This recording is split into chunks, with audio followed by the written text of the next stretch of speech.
اعوذ باللہ من الشیطان الرجیم بسم اللہ الرحمن الرحیم حامیم عین سین قاف۔ قرآن کریم فرقان حمید کی یہ سورۃ الشورى ہے۔ شورا کہتے ہیں مشورے کو۔ اس سورت کے اگلے حصے کے اندر اللہ تعالیٰ نے مسلمانوں کے درمیان باہمی مشاورت کا ذکر کیا ہے، اور شروع کے اندر حروف مقطعات ہے۔ حروف مقطعات اللہ تعالیٰ اور پیغمبر کریم صلی اللہ علیہ وسلم کے درمیان راز ہیں۔ اس صورت کے اندر اللہ تعالیٰ نے توحید کا ذکر کیا ہے، رسالت کا، قیامت کا، ما بعد الموت کا ذکر کیا ہے۔ کذالک یوحی الیک وإلی الذین من قبلک، اسی طرح اے پیغمبر وحی کی گئی آپ کی طرف جس طرح آپ سے پہلے جو انبیاء کرام تھے ان کے اوپر بھی وحی کی گئی، اسی طرح آپ کے اوپر وحی نازل کی گئی۔ اللہ العزیز الحکیم، اللہ کی ذات زبردست حکمت والی ذات ہے۔ لہو ما فی السماوات و ما فی الارض، کہ جو کچھ آسمان کے اندر ہے، زمین کے اندر ہے، اس پر قدرت اللہ تعالیٰ کی ہے، اور یہ اللہ ہی کے لیے ہے، اور اللہ ہی نے ان کو بنایا ہے، اور وہ العلی العظیم، اور اللہ کی ذات بلند عظمت والی ذات ہے۔ آگے اللہ تعالیٰ نے اپنے جلال اور عظمت کا ذکر کیا ہے۔ تکاد السماوات یتفطرن من فوقہن، قریب ہے کہ آسمان اوپر سے پھٹ پڑے، والملائکۃ یسبحون بحمد ربہم، اور فرشتے اپنے رب کی حمد اور تسبیح بیان کرتے ہیں۔ ویستغفرون لمن فی الارض، اللہ تعالیٰ نے فرشتوں کی دو صفات کا ذکر کیا۔ ایک تو وہ اللہ تعالیٰ کی تسبیح بیان کرتے ہیں، تحمید بیان کرتے ہیں، ساتھ میں جو زمین کے اندر لوگ رہتے ہیں فرشتے ان کے لیے استغفار کرتے ہیں، بخشش طلب کرتے ہیں۔ اللہ ان اللہ والغفور، آگاہ ہو جاؤ، سنو اللہ کی ذات غفور الرحیم ہے، مہربان ذات ہے، رحیم ذات ہے۔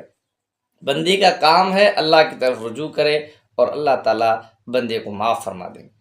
والذین اتخذوا من دونہ اولیاء، اللہ آگے اللہ تعالیٰ نے ان لوگوں کا ذکر کیا ہے کہ جنہوں نے اللہ کی ذات کو چھوڑ کر دوسرے لوگوں کو اپنا ولی ٹھہرایا، اپنا کارساز ٹھہرایا، سب کچھ ان کو سمجھا۔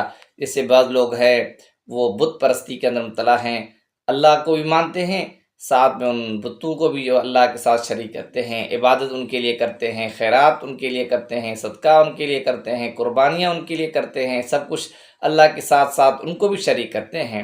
تو اللہ تعالیٰ فرماتے ہیں کہ جو لوگ اللہ کو چھوڑ کر دوسروں کو اپنا ولی بناتے ہیں، اللہ وفیظ علیہم، اللہ تعالیٰ ان کے ان اعمال کبیحہ کو دیکھ رہا ہے، اللہ کو سب کچھ علم ہے۔ وما انت علیہم بوکیل، آگے اللہ تعالیٰ پیغمبر کریم صلی اللہ علیہ وسلم کو فرما رہے آپ ان کے اوپر ذمہ دار نہیں ہیں کہ آپ یہ چاہتے ہیں کہ یہ ان کے اعمال کبیحہ کی وجہ سے ان کے اوپر جلدی عذاب کیوں نازل نہیں ہوتا۔ آپ کا کام ہے ان کو تبلیغ کرنا، اور باقی آپ ان کو چھوڑے، یہ ایمان لاتے ہیں یا نہیں لاتے، گناہ کرتے ہیں، جو کچھ کرتے ہیں ان کی سزا ان کو ملے گی۔ وَكَذَلِكَ وَحَيْنَا إِلَيْكَ قرآن عربی، اے پیغمبر اسی طرح ہم نے وحی کی آپ کی طرف قرآن پاک کی جس کی زبان عربی ہے، لِتُنذِرَ أُمَّ الْقُرَىٰ، تاکہ آپ مکے والوں کو ڈرائیں، وَمَنْ حَوْلَهَا، اور جو مکہ کے ارد گرد ہیں، ام القریٰ تمام گاؤں کی ماں، اس سے مراد مکہ ہے، اور مکہ کے پھر جو ارد گرد لوگ ہیں ان کو آپ ڈرائیں قیامت کے بارے میں، اللہ کے احکام ان کو سنائیں، اور یہ قرآن عربی کے اندر ہے، ان کی زبان عربی ہے، تاکہ سمجھنے کے اندر کوئی دشواری اور پریشانی نہ ہو۔ وَتُنذِرَ يَوْمَ الْجَمْعِ لَا رَيْبَ فِيهِ، آپ ڈرائیں جمع والے دن، مراد قیامت کا دن ہے جس دن اللہ تعالیٰ کے سامنے تمام لوگ اکٹھے ہوں گے، حساب کتاب ہوگا، لا ریب فیہ، جس دن کے وقوع ہونے میں کوئی شک نہیں ہے۔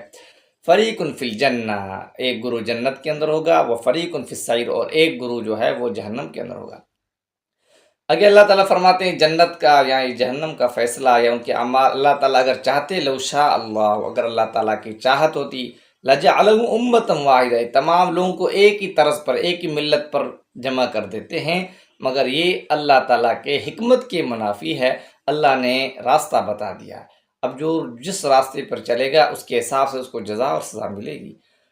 وَلَٰكِن يُدْخِلُ مَن يَشَاءُ فِي رَحْمَتِهِ، اور اگر اللہ تعالیٰ چاہے اپنی رحمت سے لوگوں کو جہاں من يدخل من يشاء، داخل کر دے، جنت کے اندر یا جہنم کے اندر۔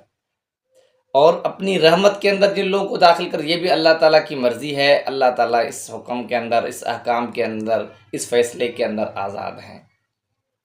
وَالظَّالِمُونَ مَا لَهُم مِّن وَلِيٍّ وَلَا نَصِيرٍ، اور جو لوگ ظلم کرتے ہیں، مَا لَهُم مِّن وَلِيٍّ وَلَا، نہ ان کا کوئی والی ہوگا اور نہ کوئی مددگار ہوگا۔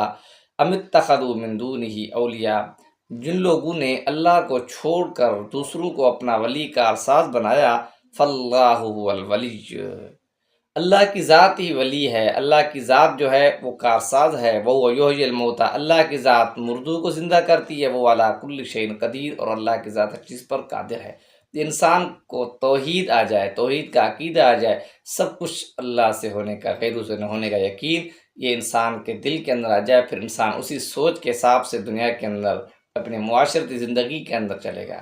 اب جب اللہ کو چھوڑ کر دوسری چیزوں کے پیچھے پڑے گا، مگر حقیقی ذات، وارث ذات، کارساز ذات، یہ اللہ کی ذات